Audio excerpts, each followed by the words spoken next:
Particular patient வந்து stroke இன் young அப்படிங்கிறது அவேர்னஸை கொண்டு வரதுக்காக தான் இங்கே ப்ரெசென்ட் பண்ணுறோம். யூஸ்வலாக டாக்டர் சுரேஷ் பாபு சொன்ன மாதிரி ஸ்ட்ரோக் வந்து எல்டர்லி பீப்புள் வயசானவங்களுக்கு தான் வரும் அப்படிங்கிறது தான் காமனான நம்பிக்கை. பட் அதே மாதிரி வரும்போது ஒரு பக்கம் வாய் கோணிக்கும், இல்லை ஒரு பக்கம் கை கால் வராது, அப்படி தான் வரும் அப்படிங்கிறது நம்பிக்கை. அதே மாதிரி ஒருத்தர் ரோட்டில் போகிற ஒரு கொலாப்ஸ் ஆகி விழுந்துட்டாருன்னு வச்சுக்கோங்களேன், இமீடியட்டாக நம்ம ஹார்ட் அட்டாக்னு லேபிள் பண்ணிடுவோம், ஹார்ட்டையே பார்த்துட்ருப்போம், அந்த மாதிரி தான் நினைப்போம். ஆனால் இவர் பார்த்திங்கன்னா அதே மாதிரி தான் கொலாப்ஸ் ஆகி இருந்திருக்காரு. பட் அவர் கொலாப்ஸ் ஆகி இருந்தது வந்து ஸ்ட்ரோக். அவருக்கு ஃபஸ்ட் டைம் வரும்போது கை கால் வராமல் போய் அப்படிலாம் வரல, அவர் மயக்கமான நிலைமையில் வந்தார். அந்த மாதிரி மயக்கமான நிலைமைக்கு வந்தோடனே அது பிரெயினில் தான் problem. It's always the team work. Sims எடுத்துக்கிட்டிங்கன்னா எப்போவுமே டீம் ஒர்க் தான். நியர்லி நீங்கள் பார்த்தீங்கன்னா அவர் விஷயத்தில் 5-6 ஸ்பெஷலிஸ்ட் ஒர்க் பண்ணியிருக்கோம். அதில் இனிஷியலாக ஸ்ட்ரோக் கன்சல்டன்ஸ் வந்து அதை பார்த்து இது ஸ்ட்ரோக் தான் கண்டுபிடிச்சி, அது எம்ஆர்ஐயில் வந்து ஸ்ட்ரோக் பின்மூளை, அதாவது சிறுமூளைன்னு சொல்கிறது இங்கே இருக்குது, பின்மூளை. யூஸ்வலாக ஸ்ட்ரோக் வந்து முன்மூளையில் வரும், அப்போ தான் நீங்கள் பார்க்குற அந்த பக்கவாதம் அந்த மாதிரிலாம் வரும்.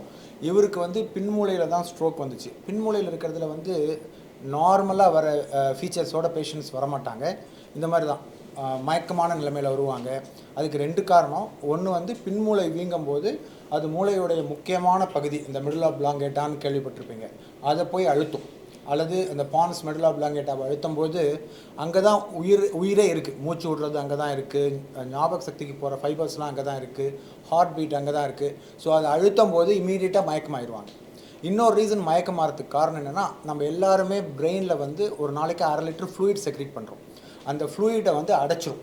இங்கே போய் இந்த இடத்துல ப்ளீடிங் ஆகும்போது அது அடைச்சிருச்சுன்னா உள்ளுக்குள்ளே ஃப்ளூயிட் சேர்ந்துக்கிட்டே போகும்போது உள்ளே ப்ரெஷர் ஆகும்போது மயக்கமாயிடுவாங்க. இந்த 2 காரணமாகனால தான் யூஸ்வலாக இந்த மாதிரி பின்பக்க மூளையில் ஸ்ட்ரோக் வரவங்க வந்து மயக்கமாயிடுறது. ஸோ அந்த மாதிரி நிலமையில தான் அன்றைக்கி கூப்பிட்டு வந்தாங்க, எங்கள்கிட்ட இன்ஃபார்ம் பண்ணாங்க. நைட் ஒரு 10-11 o'clock இருக்கும். இமீடியட்டாக நானும் எங்கள் டீம் டாக்டர்ஸும் சேர்ந்து அவருக்கு வந்து 2 சர்ஜரி பண்ணோம் நைட்டாக. ஒன்று வந்து அந்த ஃப்ளூயிடை வந்து ட்ரெயின் பண்ணணும். அதுக்காக ஒரு எக்ஸ்டர்னல் வென்ட்ரிகுலர் ட்ரெயின் அப்படிங்கிற ஒரு டியூப் போட்டு அந்த ஃப்ளூயிடை ட்ரெயின் பண்ணோம். ஏன்னா அது வந்து எவ்ரி hour 18 ml அக்குமுலேட் ஆகிட்டே இருக்கும். அதனால் அதை ட்ரெயின் பண்ணி அது ப்ராப்பர் செட்டிங்கில் அது ட்ரெயின் ஆகிற மாதிரி வச்சிட்டோம்.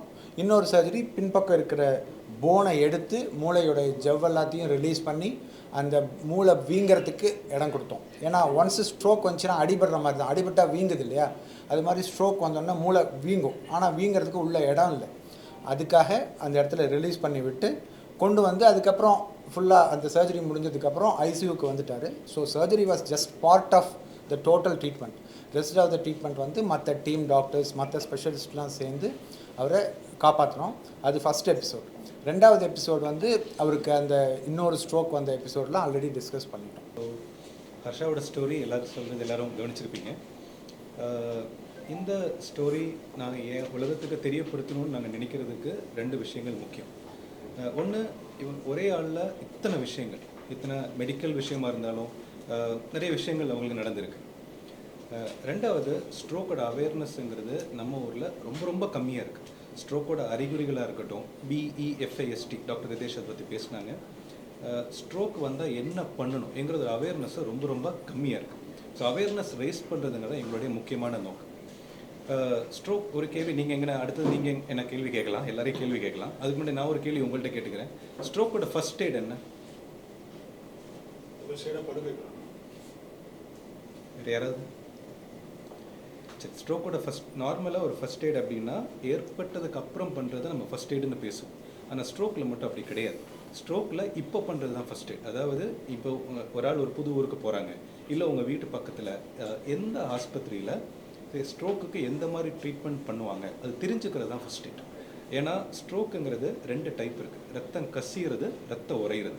ஸோ ரத்தம் கசிகிற ஒரு பேஷண்ட்டுக்கு ரத்தம் உறையிறதுக்கான வைத்தியம் பண்ணக்கூடாது, உறையிறவங்களுக்கு கசிகிறதுக்கும் வைத்தியம் பண்ணக்கூடாது. ஸோ ஸ்கேன் எடுக்காமல் வைத்தியமே பண்ண முடியாது.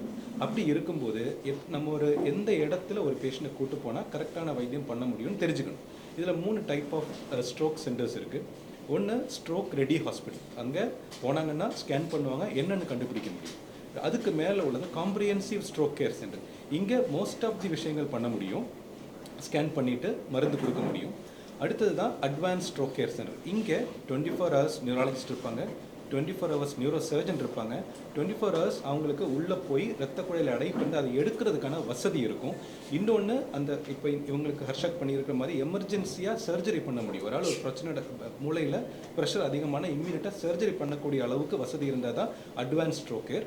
இன்னொன்று அதை விட அட்வான்ஸில் இன்னொன்று ஏஐ பேஸ்ட் சிஸ்டம். அதாவது 8 மணி நேரம் தாண்டி வந்தாலும் கரெக்டாக இவங்களுக்கு ப்ரொசீஜர் பண்ணால் வைத்தியம் பண்ண முடியுமா, முடிஞ்சால் எவ்வளோ தூரம் ரிசல்ட் வரும் எங்களை கரெக்டாக நுணுக்கமாக பார்க்க முடியும். இந்த வசதிகள் இருந்துச்சுன்னா இருக்கிறது அட்வான்ஸ் ஸ்ட்ரோக் கேர்னு சொல்கிறது. ஸோ இப்போ இவரோட விஷயம் எடுத்துட்டேன்னா, முதல் விஷயம் ஏஜ். நீங்கள் கவனிச்சிருப்பீங்க, ஸ்ட்ரோக்குங்கிறது நார்மலாக வயதானவங்களுக்கு வர ஒரு பிரச்சனை. ஸோ 50 வயசுக்கு கீழே வந்துச்சுன்னா அது ஸ்ட்ரோக் இன் யங்குன்னு சொல்கிறோம். சில இடங்களில் 45 வயசுக்கு கீழே வந்தாலும் அது ஸ்ட்ரோக் இன் யங்குன்னு தான் சொல்கிறோம். நார்மலாக பொது கணக்குப்படி ஒரு நாளைக்கு உலகத்தில் 33,000 ஸ்ட்ரோக் ஏற்படுது ஒரு நாளைக்கு. ஸோ அதில் ஒரு 2,000 to 3,000 யங் ஸ்ட்ரோக் தான். ஸோ 10 to 15% யங் ஸ்ட்ரோக் தான். ஸோ யங் ஸ்ட்ரோக்குக்கும் மற்ற ஸ்ட்ரோக்குக்கும் பெரிய ஒரு வித்தியாசம் இருக்குது. என்னென்னா, நம்ம காரணங்கள் யங் ஸ்ட்ரோக் மற்ற எல்லாருக்கும் நம்ம காரணங்கள் கண்டுபிடிப்போம். ஆனால் யங் ஸ்ட்ரோக்குங்கிற பட்சத்தில் நம்ம எக்ஸ்ட்ராவாக சில விஷயங்கள் பண்ணணும், கைட்லைன்ஸ் இருக்குது. ஸோ அதுக்கு அது மாதிரி பண்ணும்போது இவங்களுக்கு அது என்னென்னு கண்டுபிடிச்சி அதுக்கான வைத்தியம் பண்ண முடிஞ்சுது. ஸோ ஸ்ட்ரோக்குங்கிறது ஒரு விஷயத்தினால ஏற்படுறது. ஸோ அதுக்கான ஈட்டியாலஜி எதனால் ஸ்ட்ரோக் ஏற்படுறது கண்டுபிடிக்கிறது ரொம்ப ரொம்ப முக்கியம். ஏன் அப்படின்னா, ஒரு தடவை ஸ்ட்ரோக் ஏற்பட்டுன்னா திருப்பி ஸ்ட்ரோக் வர்றதுக்கான வாய்ப்புங்கிறது 7% 53%. ஸோ 7க்கு கீழே எல்லாருக்குமே ஏற்படுறது. அதுக்கு கீழே நம்ம எடுத்துகிட்டு வர முடியாது. ஸோ ஒரு ஸ்ட்ரோக் வந்த ஒரு ஆளுக்கு அந்த 53% எப்படி 7% கம்மி பண்ணலாங்கிறத நம்ம எல்லாரும் எஃபர்ட் போட்டு கண்டுபிடிச்சி அதுக்கான வைத்தியம் பண்ணுறோம். ஸோ அது என்னங்கிற நான் வரிசையாக நான் பேசுகிறேன். இன்னொன்று, ஒரு யங் பீப்புளுக்கு ஸ்ட்ரோக் வரும்போது அவங்களுக்கு ஏற்படுற economic as well as social disturbance ரொம்ப ரொம்ப பெருசு. இன்னொன்று, குவாலிட்டி ஆஃப் லைஃப் அவரோட வாழ்க்கையில் முன்னாடி அது ரொம்ப ரொம்ப முக்கியம். வயதானவங்களை நான் கம்மியாக சொல்லலை, பட் அது யங்குன்னு வரும்போது அது காஸ் பண்ணுற எமோஷ்னல், சோஷியல், எக்கனாமிக் டிஸ்டர்பன்ஸ் ரொம்ப ரொம்ப பெருசு. ஸ்ட்ரோக் ரிக்கரன்ஸ் பற்றி பேசியிருந்தேன். நார்மலாக ஸ்ட்ரோக்குங்கிறது 4 பேருக்கு ஒரு ஆளுக்கு ஸ்ட்ரோக் ஏற்படும் லைஃப் டைமில். அதுதான் நார்மல் கணக்கு, மொத்தமாக ஒரு வாழ்க்கைன்னு எடுத்துட்டோன்னா. ஆனால் ஸ்ட்ரோக் ரிக்கரன்ஸுங்கிறது அந்த சர்வேவர்ஸில் 2 பேரில் ஒரு ஆளுக்கு திருப்பி ஸ்ட்ரோக் வர்றதுக்கு வாய்ப்பு அதிகம். அது ஒரு கணக்கு. ஸ்ட்ரோக் ஒர்க்கை பற்றி பேசியிருந்தேன். நம்ம ஸ்ட்ரோக்கை ஒரு என்ன காரணம்னு கண்டுபிடிச்சா மேற்கொண்டு வராமல் தடுக்கலாங்கிறது ரொம்ப முக்கியம். இதை நீங்கள் எடுத்துகிட்டு போகணும் இப்போ எல்லார்ட்டையும். ஏன்னா நம்ம நார்மலாக ஸ்ட்ரோக்கோட நிறுத்திடுறோம். ஆனால் ஸ்ட்ரோக்குக்கான காரணம் என்ன எல்லாத்தையும் கண்டுபிடிக்க முடியாதுங்க. சில டைம் கண்டுபிடிக்க முடியும்னா கிரிப்டோஜெனிக் ஸ்ட்ரோக்குன்னு சொல்லுவோம். பட் ஸ்டில் அது எஃபர்ட் போடணும். Effort equal to result. So effort போடுறத நம்ம சைடில்.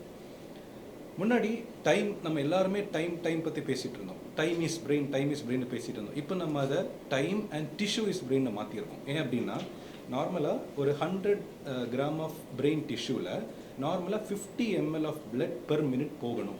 அது 18க்கு கீழே போனால் அந்த ஏரியா இஷ்கீமியா, அதாவது அந்த இடம் அட் ரிஸ்கில் இருக்குது. நீங்கள் எதாவது பண்ணிங்கன்னா அந்த இடத்த காப்பாற்றலாம்.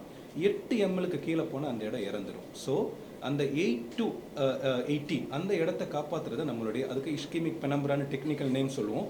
அதுக்காக தான் இந்த எஃபர்ட் எல்லாம் நம்ம பண்ணுறோம். ஸோ இப்போதைக்கு அதுதான் கண்டுபிடிச்சிருக்காங்க. முன்னாடி 8 ஹவர்ஸ்ன்னு சொல்லியிருந்தாலும் இப்போ 24 ஹவர்ஸ் வரைக்கும் பண்ணலாம். இதோட அர்த்தம் என்னென்னா, ஒரு ஆள் வரும்போது நாங்கள் அந்த ஏஐயில் என்ன பண்ணுவாங்கன்னா, ஏஐ பேஸ்டு சிஸ்டம் என்ன பண்ணுவோன்னா, ஒரு ஆள் வந்திருக்கும் போது அவருடைய ரத்த ஓட்டம் அந்த இடத்துல 8க்கு கீழே இருக்கா, 8லேருந்து 18 இருக்கா, இல்லை 18க்கு மேலே இருக்கான்னு துல்லியமாக கணிச்சு சொல்லிடும். அது கணிச்சு சொல்லும்போது என்ன ஆகும், 8லேருந்து 18 இருந்தனா இம்மீடியட்டாக நம்ம ப்ரொசீஜர் பண்ணால் அந்த ஏரியா நம்மளால் ரிவைவ் பண்ண முடியும். அதுதான் அது கோர் அப்படின்னு சொல்லுவாங்க, அதை ரிவைவ் பண்ணலாங்கிறது. இன்னொன்று, நார்மலாக ஸ்ட்ரோக் ட்ரீட்மெண்ட் பற்றி பேசணுன்னா 4 பிரிக்கலாம். ஒன்று ஹைப்பர் அக்யூட், இம்மீடியட்டாக வித்தின் 4.5 ஹவர்ஸ்னால் நம்ம ஒரு எல்லாருக்குமே ஸ்ட்ரோக் ஏற்பட்டது, ரத்த ஓட்டம் கம்மியான வந்த ஸ்ட்ரோக்குன்னா இம்மீடியட்டாக ஒரு மருந்து கொடுத்து கிளாட் பஸ்டிங் கொடுத்து பண்ணலாம். இல்லை இன்டர்வென்ஷன் அவங்கள கால் பண்ணி உள்ள பிளாக் ஏதாவது பெருசாக இருந்ததுன்னா உள்ளே போய் ப்ளம்பிங் லிட்டரலாக உள்ளே போய் அந்த பிளாக்கை எடுத்து க்ளீன் பண்ணலாம். இது ஹைப்பர் அக்யூட். ரெண்டாவது சப் அக்யூட். இந்த நிமிஷத்தில் ரொம்ப கவனமாக இருக்கணும். ஏன்னா ஃபஸ்ட்டு ஸ்ட்ரோக் போயிடுச்சு, இதில் பிளட் ப்ரெஷர் இஷ்கீமியா மாடிஃபைங் ஃபேக்டர்ஸ் 6-7 இருக்குது. இதெல்லாம் கரெக்டாக நம்ம வைத்தியம் பண்ணிட்டோன்னா அவங்களுடைய ரிசல்ட்ஸ் அவுட்கம் நல்லாயிருக்கும். அது கரெக்டாக மேனேஜ் பண்ணலைன்னா அவுட்கம் கம்மியாக இருக்கும். பிளட் ப்ரெஷர் கம்மி பண்ணுறது முக்கியமான விஷயம். இன்னொன்று, அந்த டைமில் தான் மூளைக்குள்ள ப்ரெஷர் ரொம்ப அதிகமாகும். அது கரெக்டாக வைத்தியம் பண்ணிட்டோன்னா நம்ம சர்ஜிக்கலாக அதை கிளியர் பண்ணிக்கலாம். அடுத்தது க்ரானிக் டைமில் மேற்கொண்ட மருந்துகள் வராமல் தடுக்கிறதுக்கு என்னென்ன பண்ணுங்கிறது தான் அந்த டைம் நம்ம பண்ணுறோம். அப்புறம் ஸ்ட்ரோக் ரீஹாபிலிட்டேஷன்.